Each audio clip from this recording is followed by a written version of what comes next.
ए पोरींनो, काय काय ए टोन घेऊ.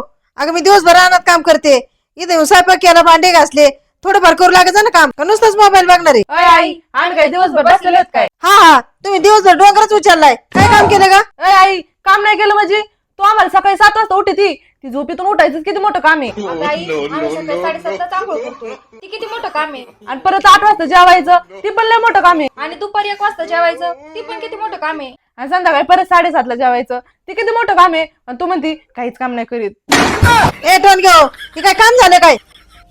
ए रुपाली, अरे कमून खवडते पोरीला तू? अहो बघा नाही तुमचे लाड, दिवसभर पुरी काय काम करतात का? दिवसभर मोबाईल बघा ते. अरे रुपाली जाऊ दे, आपणच लाड करायची. अरे त्या लग्न होऊन सासरी जाते, त्याला तिथंही काम करायचे. आता तर आराम करू दे त्यांना. हा करा तुम्ही लाड, या वर्षीभर कामच करायचे. पोरींनो टेन्शन ना घेऊ, ती अशीच बोलत राहील. तुम्ही आराम करा हो.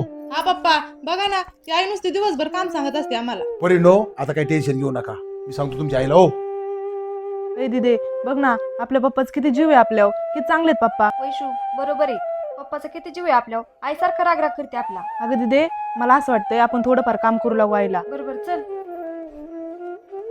ए रुपाली, काय हो, अरे रुपाली त्या पोरीला कमून तू खवळत असते सारखं? मा चाललं इथं काम करून जीव, आणि तुम्ही करा त्यांची लाड. अरे रुपाली, अरे त्या पोरीला तू नुसतं खवळत नको जाऊ, त्याला चांगलं दांडकं काढून कुठे होणार चांगलं. असं सकाराम त्याच्या पोरीविषयी बायकोला सांगत होता. मी त्याला लय खडसवलं, म्हणलं ए सख्या असं काही म्हणू नको, तुझ्या ते पोरी इथं त्यांचा लाड कर, खवळत नको जाऊ. त्या बायकोला बी सांग खवळत नको जाऊ, कळालं का? मी कधीच आमच्या पोरीला असं खवळणार नाही बा, तुला बी खवळून देणार नाही. ए रुपाली समजलं का? अगं दिदी आपले पप्पा खरंच लय चांगले आहेत, दुसऱ्यांना पण समजून सांगते. चल काम करू चल.